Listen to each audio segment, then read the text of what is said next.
ये जो क्वेश्चन आपको दिखाई दे रहा है ना, ये क्वेश्चन कक्षा 10 का है। अध्याय है हमारी 3, जिसका नाम है दो चर वाले रैखिक समीकरण युग्म। ठीक है, तो इस अध्याय की प्रश्नावली 3.2 हम कर रहे हैं, है ना। 3.2 के सवाल, तीन प्रश्नावली 3.2 का जो क्वेश्चन नंबर 3 है, इसके क्वेश्चन हम कर रहे हैं। तो प्रश्नावली 3.2 का क्वेश्चन नंबर 3 का आज हम क्वेश्चन नंबर 4 करने वाले हैं। तो इससे पहले अपनों प्रश्नावली 3.1 पूरी ख़त्म कर चुके हैं उसको, मतलब उसके सारे सवाल हम कर चुके हैं। और उससे भी पहले इस अध्याय से जो एक एक नंबर के जो इम्पोर्टेंट क्वेश्चन आते हैं, जो भी बन सकते हैं, वो सारे मैंने करवाए हैं। यदि आपने नहीं देखे हैं उन वीडियोज़ को तो आप जाकर देख सकते हैं, प्लेलिस्ट बनी हुई है।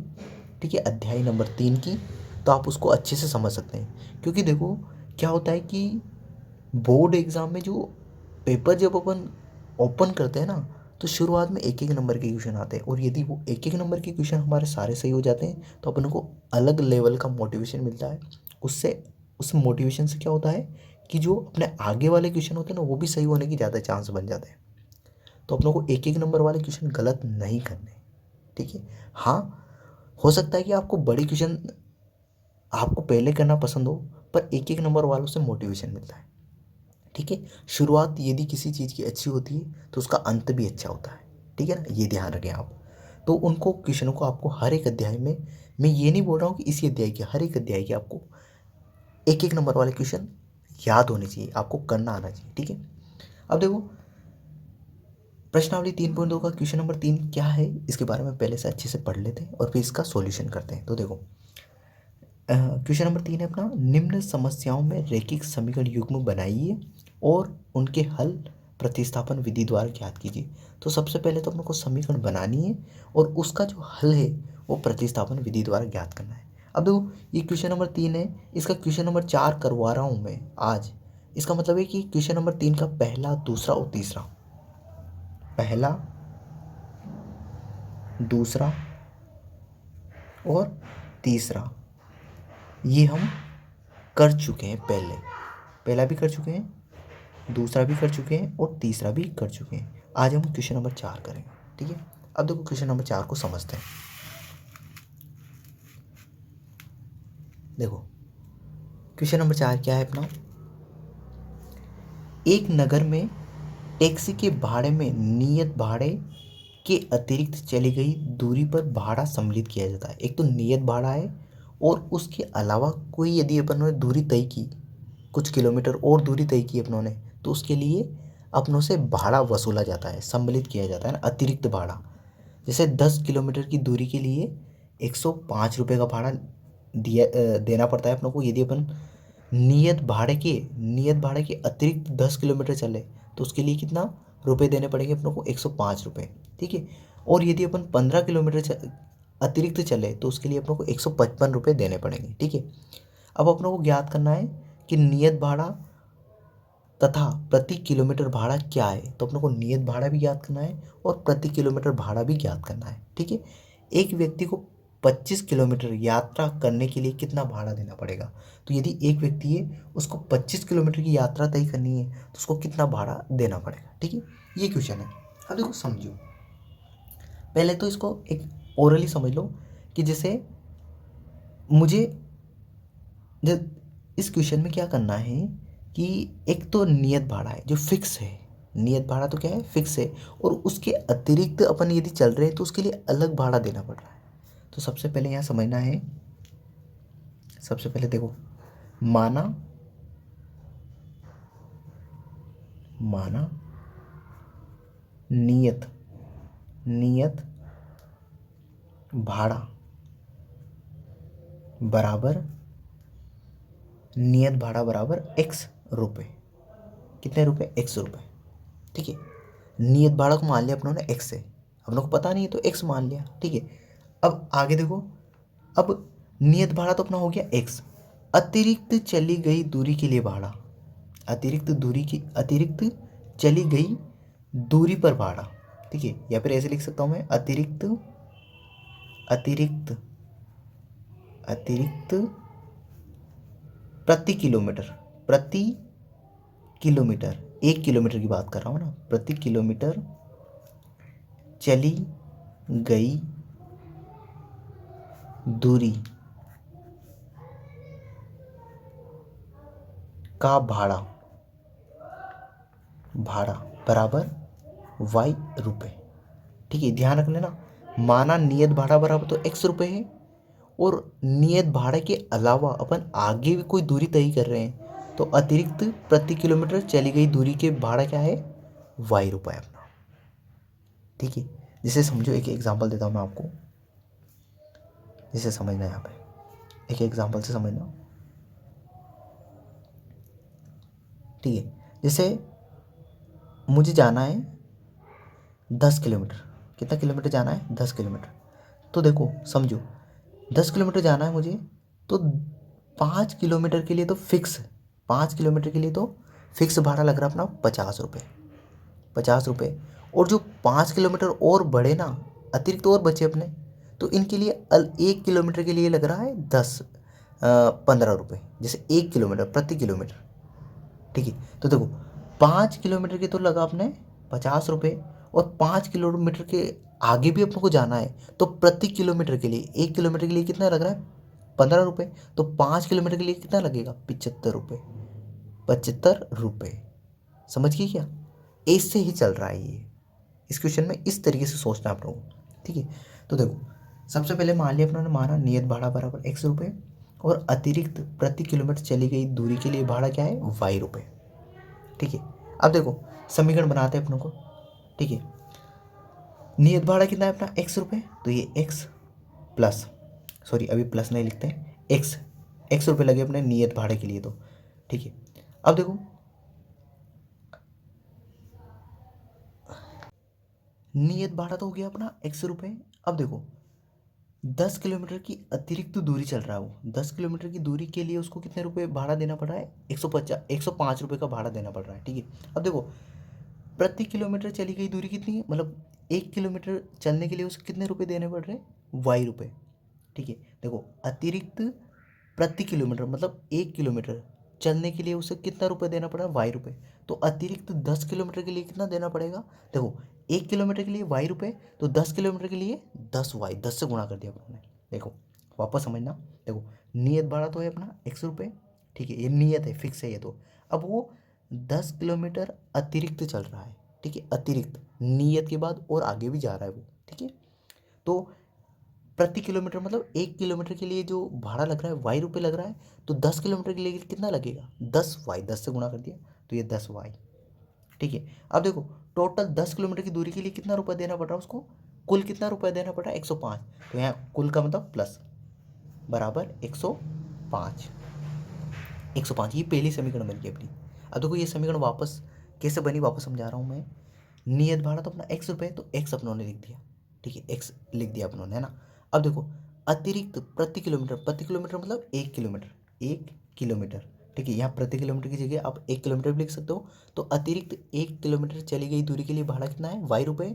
तो 10 किलोमीटर के लिए कितना हो जाएगा, 10 वाई, वाई से गुणा कर दिया उस 10 को। ठीक है, तो और कुल 10 किलोमीटर की दूरी के लिए भाड़ा उसको 105 रुपये देना पड़ रहा, तो मैंने बराबर 105 लिख दिया। ठीक है, अब देखो दूसरी समीकरण बनाते हैं, तो दूसरी समीकरण सिंपल हो जाएगी। देखो दूसरी समीकरण में कुछ नहीं है, देखो ये x नियत तो ऐसा कैसे फिक्स है, नियत जो लग रहा हो तो लगेगा ही है, तो x।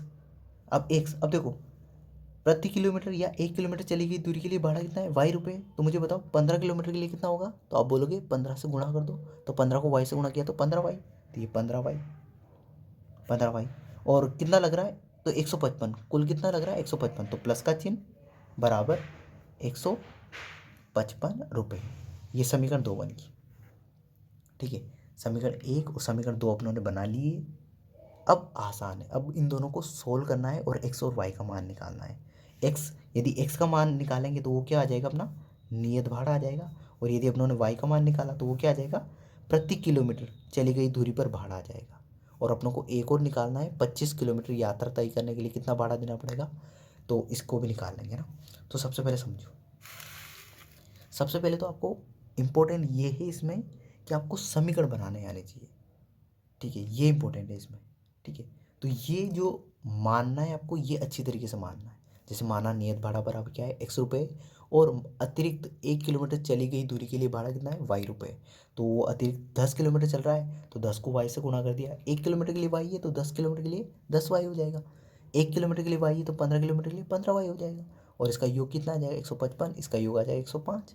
अब देखो यहाँ से क्या करूँगा मैं, यहाँ से देखना समीकरण 2 से, समीकरण 2 से आप एक भी यूज़ कर सकते हो, कोई प्रॉब्लम नहीं। आप यहाँ पे समीकरण 1 से भी लिख सकते हो, कोई प्रॉब्लम नहीं, पर आपको समीकरण 1 का यूज़ करना है। अब देखो मैंने यहाँ लिखा समीकरण 2 से, तो यहाँ मैं समीकरण 2 लिख रहा हूँ, x प्लस 15y बराबर 155। ठीक है। अब देखो ये 15y इसके आगे प्लस का चिन्ह है, तो ये 15y प्लस का है, तो मैं इसको बराबर के इधर ले जाऊँगा तो किसका हो जाएगा, माइनस का।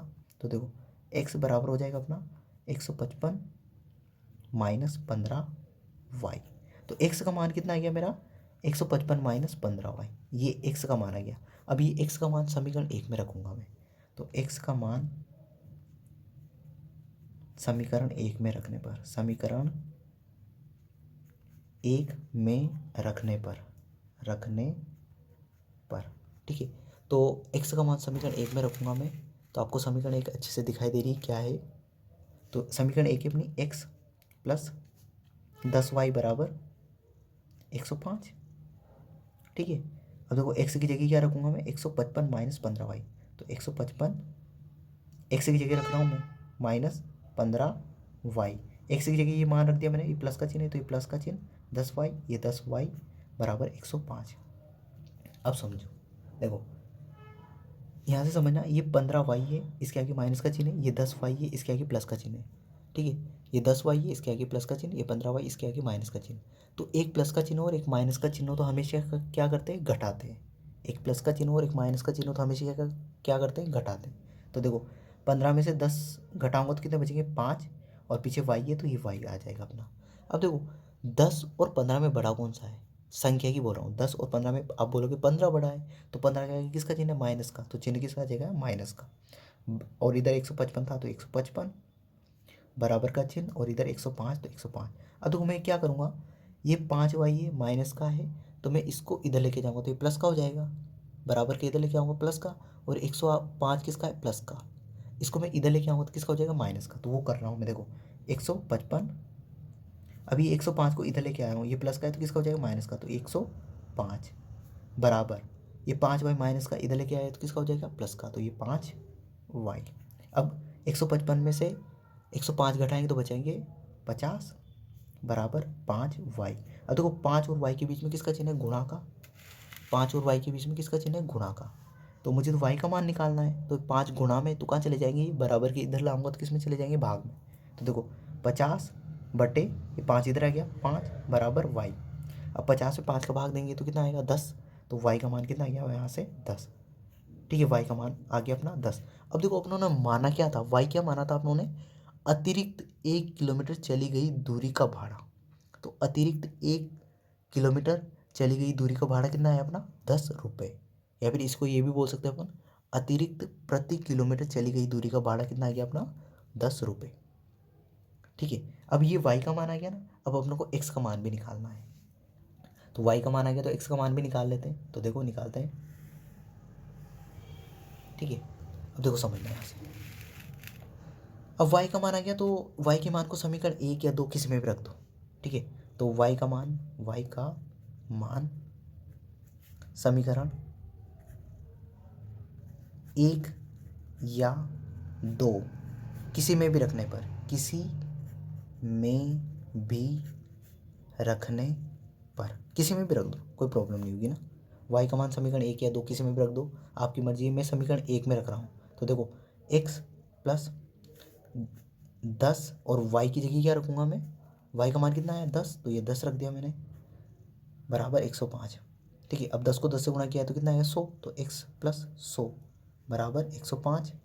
अब ये 100 प्लस का इधर बराबर किधर जाएगा, किसका हो जाएगा, माइनस का, तो x बराबर आ जाएगा अपना 105 माइनस 100।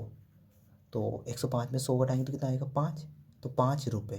तो x का मान कितना आ गया अपना, 5 रुपये। मतलब x क्या माना था, अब देखो x क्या माना था उन्होंने, नियत भाड़ा माना, नियत भाड़ा 100 रुपये, तो x का मान कितना है, 5, तो अपना नियत भाड़ा कितना आ गया, 5 रुपये। अब देखो अपनों ने क्या क्या कर लिया है इसमें। अपनों ने समीकरण बना ली, अपनों ने x और y का मान निकाल लिया। अब वापस क्वेश्चन पे आते हैं। देखो क्वेश्चन पे आते हैं, तो क्वेश्चन में पूछा गया था कि नियत भाड़ा और प्रति किलोमीटर भाड़ा। नियत भाड़ा x माना था तो x का मान 5 आ गया, ये कर लिया अपनों ने। प्रति किलोमीटर भाड़ा पूछा था जो कि y माना था अपनों ने और उसका मान 10 आया, तो वो भी निकाल लिया। अब अपनों को निकालना है एक व्यक्ति को 25 किलोमीटर यात्रा करने के लिए कितना भाड़ा देना होगा। 25 किलोमीटर की यात्रा करनी है उसको, तो कितना भाड़ा देना पड़ेगा, तो निकाल लेते हैं। तो देखो सबसे पहले तो इसके लिए समीकरण बनाओ। तो 25 किलोमीटर चल रहा है वो, तो देखो 25 किलोमीटर जा रहा है ना वो, अतिरिक्त है ना। तो एक व्यक्ति को 25 किलोमीटर की यात्रा करने के लिए कितना भाड़ा देना पड़ेगा, तो देखो उसके लिए कितना भाड़ा देना पड़ेगा। तो देखो सबसे पहले तो अपने मान लिया उसको नियत भाड़ा लग रहा है ₹100 का, प्लस अब वो कितने चल रहा है 25 किलोमीटर।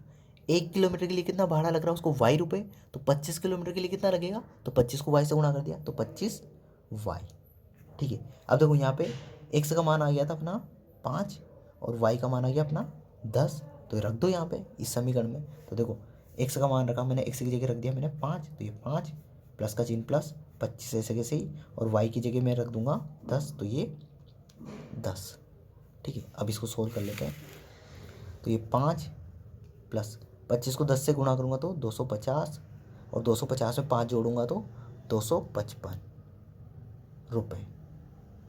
तो उस व्यक्ति को 25 किलोमीटर की यात्रा करने के लिए 25 किलोमीटर की यात्रा करने के लिए 255 रुपये का भाड़ा देना पड़ेगा।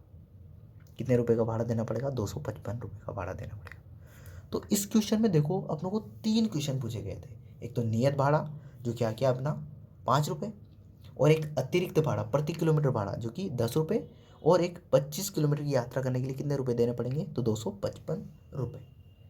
तो आई होप आपको ये पूरा क्वेश्चन समझ में आया होगा।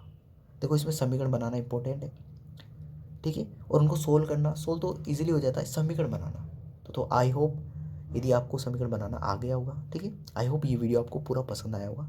तो इस वीडियो के लिए इतने ही, अगले वीडियो मिलते हैं। Thank you, bye.